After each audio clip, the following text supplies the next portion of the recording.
Good afternoon, and welcome back to Exploration Place in our Digital Dome Theater and Planetarium. My name is Daniel, and today we are going to be talking about a historic event. We are living in obviously very interesting times, but I am excited about tomorrow because tomorrow on Wednesday, we're going to be seeing the first launch of American crew to the International Space Station from Florida since July 11th, 2011. I was actually in Florida for the last launch of the space shuttle, STS-135. I got to watch it from near the Banana River.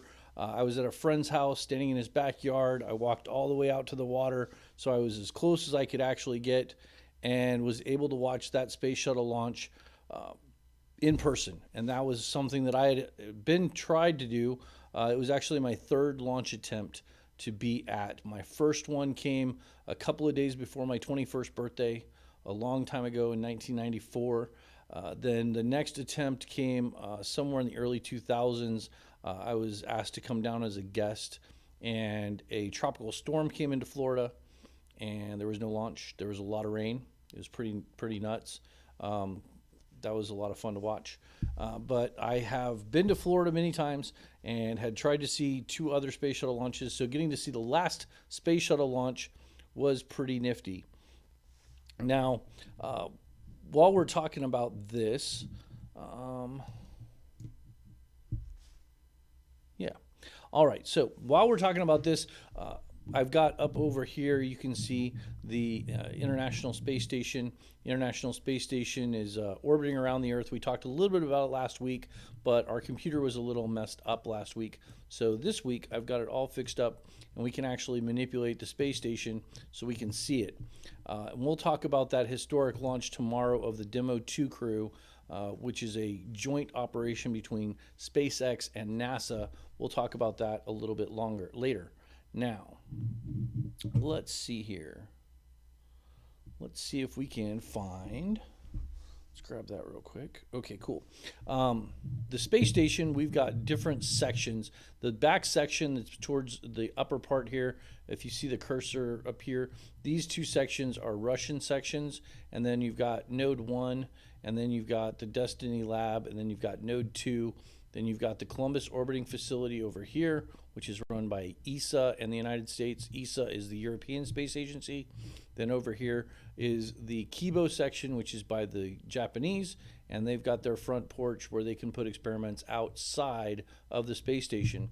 Then if we look over here, it's in dark right now, but this is actually the Canadian Robotic Arm. It can travel up and down the entire truss of the International Space Station. I was going to see if I could maybe move that over just a little bit. There we go. Yeah, there's the space station's arm. And it's got its own transfer mobility, so it can go up and down that entire truss. And by doing that, it enables it to be able to reach the whole space station.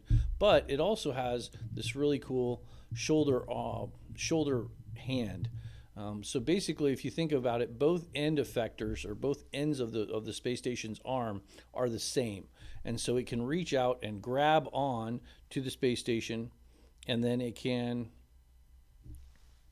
let go with its shoulder and stay attached with its hand. And so it can inchworm its way around the outside of the space station. It's a really cool project that the Canadians came up with for the space station. And excuse me, that is one of their major contributions to the space station, is that Canadian robotic arm. And that allowed us to actually build the space station to the size it currently is, which is about the same as 2 American football fields. Now, if I get this rotated back over this way, and I stop in the right place, like so, and then we're going to rotate up this way. Very cool. We're going to go just a little bit more. We're going to try and get lined up right with the space station like that, and then we're going to slowly approach. Now, this is the same approach path that the crew on board the Dragon will be approaching the International Space Station from. As they launch from Florida, they'll be launching into the same inclination as the space station, and as they approach, they will start out from a very long distance into their approach. And it's if you watch it live on TV when they approach and dock, it is like watching paint dry because the spacecraft all move very, very slowly. Everything in space takes time, and orbital mechanics are very complicated because it's not just as easy as point and go that direction, because you're actually dealing with the gravity of Earth, and the faster you go changes your altitude rather than necessarily your forward momentum or forward velocity. I actually took a class on orbital mechanics. It's been a really long time ago, and I still have nightmares because the math was hard. It was really hard. It was very detailed, and there was a lot of it. Orbital mechanics is basically just math. It's all it is. And I was a history major, not necessarily a math major. So I'm good at telling people what happened yesterday. I'm not so good about figuring out the math of it. So anywho, that's what's going on with that. So as we look at the space station now, here in the planetarium, it is a lot easier to drive the space station, drive orbital mechanics here in the space station, because all we have to do is use your mouse, and that makes life so much simpler. So I'm a little high, so I'm going to bring us down just a little bit. And we come up, this is the docking ring right here. That's where the crew will attach. And all right, let's pause. I'm going to line us up a little better now. Perfect. And now we're going to go right through the walls of the space station, just like they hopefully do not do when they dock. And we're actually behind. So now we're going to have to rotate into the room. And here we can see ourselves inside the node. And the Columbus orbiting facility would be right over here. The Japanese module would be right about there. So we're going to move in a little bit. And you can actually, in this model, you can actually even see through the windows. If you notice as we go by, you'll be able to see into the modules, which is kind of cool. This is a really cool 3D model that is in the SkyScan system. And SkyScan, of course, is the company that creates our planetarium software here at Exploration Place. And we are really happy with it. We have a lot of fun playing in some of these functions like flying through the space station. Cool. So we're going to continue to travel through the space station. And here you can see, let's pause out. You can see port, starboard's over here, deck down to lab. This gives you all those directional indicators as you're traveling through the space station. So this says that this is the deck, so this is the floor. Overhead is up this way, and it says to lab. That means if you go through this door, you're going to be in the lab, which we talked about last week is the Destiny lab. If we wanted to see that, we could just do this, and it would take us right into the Destiny lab. So kind of cool to see all of this. And this is where our I almost said space shuttle astronauts, but they're not. Our 2 astronauts are going to be traveling to. So in the meantime, let's go take a look at our crew that's going to be going up to the International Space Station. I'm going to pull up some other information about what's going on with them. But here we've got a couple of different things. We have got the crew on the left. Yes, on the left is astronaut Benkin, and he actually was on the, let's see, that would have been the, he was on a couple different flights. He was on STS-123, and he was also on STS-130. He has stayed an astronaut throughout this entire time of not being able to fly. Basically, the astronauts that stuck around NASA did a couple of different things. One, they trained to go to the space station and launch from Russia. They supported the astronauts that were on board the space station in places like Mission Control as Capcoms, or they were working on other projects, and the commercial space project was one of those projects. So all the astronauts kind of got assembled out into all these different jobs. And so he's been working as a flight engineer. He did spacewalks before when he flew in space. He has a bachelor's in physics and mechanical engineering from Washington University, and he got his master's and doctorate in mechanical engineering at the California Institute of Technology. And before he was working with NASA, he was a flight test engineer with the U.S. Air Force. So that gives you a little bit of background on him. And of course, that's the astronaut here on the left. which you may or may not be able to see my mouse. I'm not 100% sure. But that is him, and this is right next to the Dragon. This is the trainer. This is down in Building 9 at Johnson Space Center, which is the building that houses the full-scale replicas and full-size trainers for the astronauts. This is where they do the majority of their training, is in the Johnson Space Center in Building 9. That's where that all happens.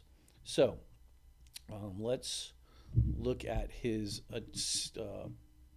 other astronaut that's going to be flying with him, and that is Astronaut Hurley.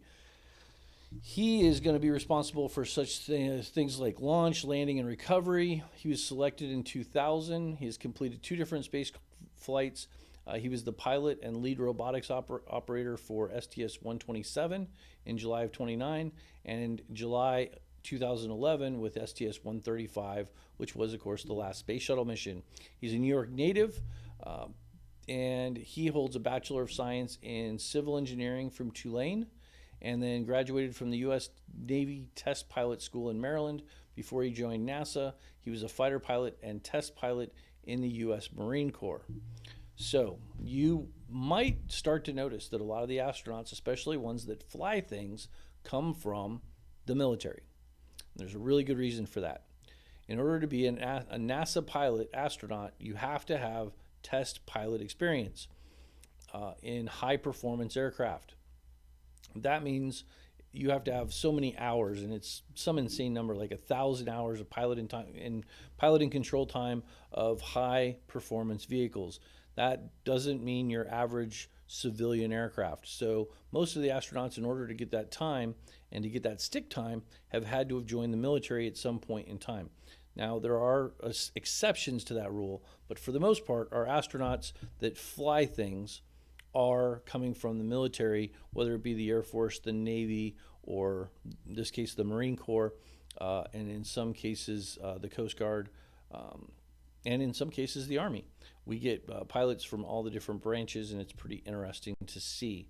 Now, this spacecraft is a lot different than the space shuttle. It doesn't have wings. You might have noticed that. It's going to launch on top of a rocket, and it's going to separate from that rocket. We're going back to the days way back when of the Apollo, Mercury, and Gemini, back when we were flying rockets with a spacecraft capsule on top, and it's a little bit different. Now, of course, the booster module underneath the Dragon will come back and land and be reused, which is really cool. You'll notice on the right side of the screen right now we have 2 different patches. There's 2 different mission patches. The one above that has the space station and this is the astronaut logo with the 3 vectors going up through the circle or the orbit with the spacecraft. That is the astronaut logo. If you'll ever see an astronaut pen, that is on the astronaut pen. The Falcon 9 is the lift vehicle that will be lifting this into space, the rocket, and then you've got the Dragon on top. And it is the first crewed flight of this specific spacecraft. Now, big change in vernacular, especially for those of us who grew up in the space shuttle era. They are no longer manned flights, they are crewed flights. So the first crewed flight, and it is a joint operation between NASA and SpaceX. So these are NASA astronauts launching on a private space vehicle from here in the United States at Florida. The other logo that you see down below it is the logo that was produced by SpaceX. And here you can see the NASA Demo 2 around the outside. The astronaut has a background of an American flag. He's got the really cool new helmet. The space suits on this new crew are phenomenal. They are really, really cool. SpaceX Dragon, and then it's got the 2 astronauts' names, Binkin and Hurley. And you'll notice right here in the middle of their 2 names, a 4-leaf clover. That is a SpaceX tradition that has been going for a while now. They put a 4-leaf clover into most of their logos, and it is thought to bring them good luck. So that is that one. Let's go check out, I think, yep, okay, here we can see the astronauts in training. This would be probably there also. And the Johnson Space Center, I'm guessing this the simulation that they're in is actually in Building 9, but it could also be over in Building 4, which is where the old motion-based simulators for the space shuttle were at. Very cool building. I'm just not 100% sure where this picture was taken. I just know it's in one of their simulators, but you can see them, and it's a little bit different. The windows are not right in front of their faces. They've got computer screens in front of their faces because most of this spacecraft is driven from computers, and so their views are a little bit different than they would have been in the space shuttle. It's not as important to have forward-facing windows. They will be using the computers to dock with the International Space Station, and that is the primary way that they will get around working as they fly in the Dragon. Now I'm going to pull up real quick back over to this page, and here we can see a picture of the Dragon, and this is actually from a NASA website. It is nasa.gov, and then you go from nasa.gov, you can actually travel to this page. Oop, there you go. Helps if you click on the window. So if you go to nasa.gov like this, so now you're at NASA, and then you'll see that a lot of what's up there is all talking about the launch. So Wednesday, May 27th at 12 p.m. Eastern, they will be looking at the spacecraft on the pad. And then at 12:15, they will start coverage of launch. And the launch itself is right now slated to take place at 4:33 p.m. Eastern time. So if you're here around Exploration Place, that's 3:33 our time, pretty easy time to remember. And then on Thursday at 11:39 a.m., they will start coverage of docking. It does not take them a day to get to orbit. It will take them about 45 minutes to an hour and a half to get to orbit. But once they get into orbit, they have to line up their orbit with the space station's orbit, and then they have to make the approach. And so that does take a little bit of time. You'll notice that it's going to take them right about 18 hours, give or take, if they launch on time. Now, one of the really interesting parts about this, I think, to watch is watching how all of this unfolds. If the weather cooperates and we get an on-time launch for our very first try, that will be really cool. Now, so I was going to show you how to get back to where we were at. So you go right here to the middle of the screen and you click on Launch America, Be Our Guest, and that will take you to this virtual guest.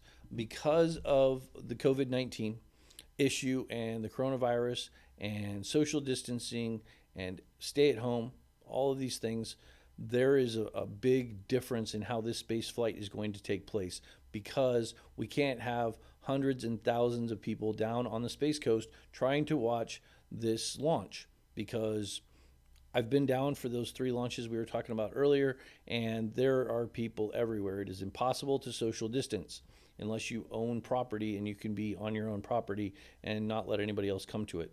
But the beaches, the causeway is covered, and it's just not safe in this environment. So they're asking everybody to stay home, and so they've started this virtual guest. And so you go to this website, you go to nasa.gov, you click on Launch America, then you register, and then they will send you emails and keep you up to date. Today they're doing live segments with both NASA Administrator Jim Bridenstine, and they're also doing one with Kennedy Space Center Director Robert Cabana, which he's one of the astronauts that I've had a chance to meet in the past. He is a really, really neat guy. You can take him all the way back to one of the early missions of the space station, but he was flying shuttle a long time ago. So very cool to get to see those 2 talks.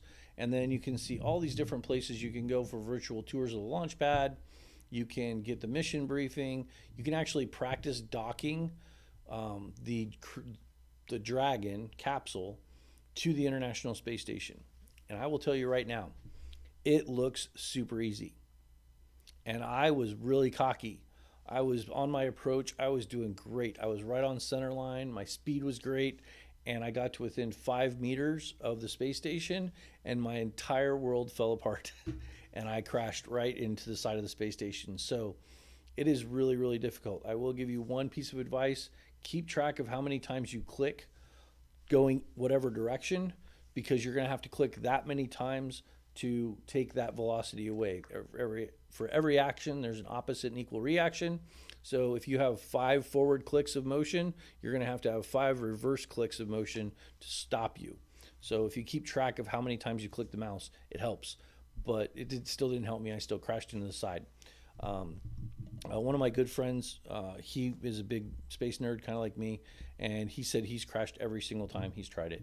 So you can go down and you can apply for the virtual NASA social. There will be times where there's a bunch of online actions. You can reach out to students, and if you're an educator, there's more resources for you to reach out to your students. And then there's places where you can go on and watch the live official NASA TV stream. Now, if you have cable, if you have satellite, if you have any of those things, NASA TV is out there. Whether you have it in your package or not, I promise it's free. And if your satellite provider or your local internet is not providing it, it is just because they choose not to. It is offered as a free thing because it's paid for by taxpayers. But you can go to nasa.gov and get a link to watch all of this live. In fact, there's the live link right there. You just click on that NASA DV, which takes you to nasa.gov/live, and you end up there and you can watch the launch. You can actually watch all the way through there. They'll have live coverage until they dock with the space station. So very, very cool. You will want to check that out. And then it'll also keep you connected, and you can see all of the different hashtags for how to share that on your social media. So that's really cool. Another thing that they're offering is because the press is not being allowed to go down for the launch, there's going to be very, very few physical journalists allowed on site for the launch because they have to be able to social distance. So there are very few people going to be there. And so they are giving out the traditional press packet is right here online. And so here I've got a link to that. If you're interested in the actual link, it's nasa.gov/specials/cc-press-kit/main.html. I got to it from that last website that we were at. If you go to NASA and you want to find it, it's pretty easy to find. But when you go to this page right here, you can actually get into and see what their latest pieces of information are. They talk about the crew. They talk about the astronauts themselves, Binkin and Hurley. All of these special links will take you to different places where you can get some great information about tomorrow's launch. They're going to be joining up at the space station with Expedition 63 crew, which is astronaut Chris Cassidy, Anatoly Ivanshin, and Ivan Wagner, 3 astronauts who are currently on board the space station, or I should say 1 astronaut and 2 cosmonauts, I believe. I think that they are both from Russia. All right, so as we go down, you can see some more information, and here we can see there's the pre-flight checkouts and the NASA administrator briefing, as well as the launch weather when they start talking about what's going on for tomorrow. The launch window is instantaneous, so at 4:33 they can launch right then. That's the other thing about launching to the space station. It's very particular about times because you have to launch in time to be able to catch up with the space station and not have to burn too much fuel. All right, so let's see here. We're looking at, right now, it looks like the forecast is for some scattered coverage of clouds, topping out at 10,000 and 28,000 feet. Looks like there's a possibility for rain showers, which is not good, and within 5 miles. If there is any lightning within about 25 miles of the Cape, they will not be able to launch. That is always the case. And here it looks like they went through the launch readiness review, and past that, here you'll see NASA administrators and people that are in charge of the launch socially distancing correctly around a board table as they meet, which is always awesome to see. Now, the astronauts themselves have actually been in quarantine for 2 weeks. Being that they are going to the space station, they can't take any sickness with them. So they've been in a very strict quarantine for the last 2 weeks. And that has always been the case with astronauts going into space. They've always been quarantined to a certain level. A 2-week complete quarantine is a little bit more than we used to see with the space shuttle or even back to Apollo. But the astronauts have always been separated away from people going into their launch, because the last thing you want is somebody to get sick in orbit. And right now, the last thing we really want to have them take is any kind of virus from here on Earth and put it on the space station where it's a closed environment and could run through the entire crew. So anyway, that is the press kit, and it takes you to all kinds of really cool things within that shot. So let's go back and look at, I think this is what I'm looking for. Nope, that's not it. All right. Maybe that was all I had. Yep, that was it. Okay, cool. So we've talked about the launch tomorrow. It's going to be really interesting. If you're here in the Wichita area, the bad news is no passes. The space station is not coming overhead anytime soon, so you're not going to be able to take a chance to go out and see the space station and the Dragon go overhead. Doesn't mean that it won't happen in the future. So future launches, we may be able to see that happen. But it is really cool that we are getting to live through, and I in particular have gotten to live through the very first space shuttle launch, and then the last space shuttle launch I was at, and now we're going to see the first launch of a commercial crew or a commercial vehicle taking American astronauts from American soil back to the space station. I think it's going to be really neat. I am super excited to watch it tomorrow afternoon, so I will be holed up in whatever office I can find that has the biggest screen to watch the launch. As always, there's a little bit of trepidation because it is the very first flight. Now, one thing that I did not point out, I'm going to see if I can find a picture of our crew in their space suits, because our crew in their space suits, let's see here. I'm going to type in a couple of things here real quick. Demo 2 crew suits.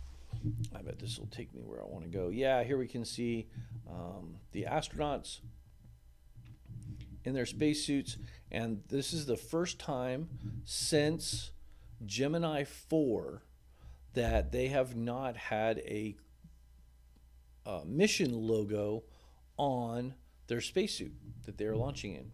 So here, if we look, you can see them. This is in the suiting room. This is where they put on their suits and they test them. These are brand new spacesuits that have not been flown with astronauts before. They might look a little familiar. They're very, very familiar to folks that have followed the Tesla that was launched into space.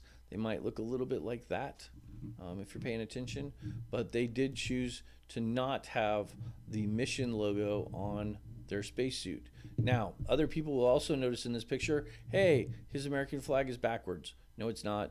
American flags, when they're posted on a spacecraft or on a suit or on a jacket or on clothing, it should look like that it's flying from a pole. And the pole would be attached right here to the star's side of the flag if it was on a pole. And if he was walking forward, it would look like it is flying from the pole. So that is why you will see the flags look like they're backwards when they're on the right shoulder of a uniform like this. So really cool. This is a very historic room. Anybody who's followed space exploration for any length of time has seen pictures of crews sitting in here getting their suits put on before launch, usually looking pretty relaxed.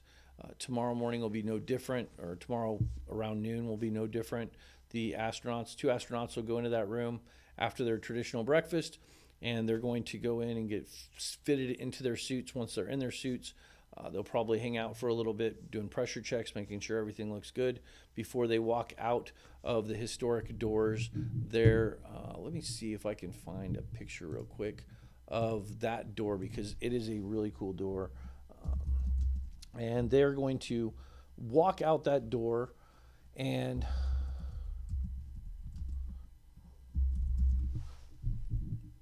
they used to get into the Astro van, and the Astro van was this big silver NASA van that drove the astronauts out to the space shuttle to get on the space shuttle and fly into space. And they are not going to be doing that. They are actually going to be, I'm going to pull this over here. I think maybe not. Oh, yep, I am. Okay, cool. So this picture right here, you can see this is the door that they actually walk out of.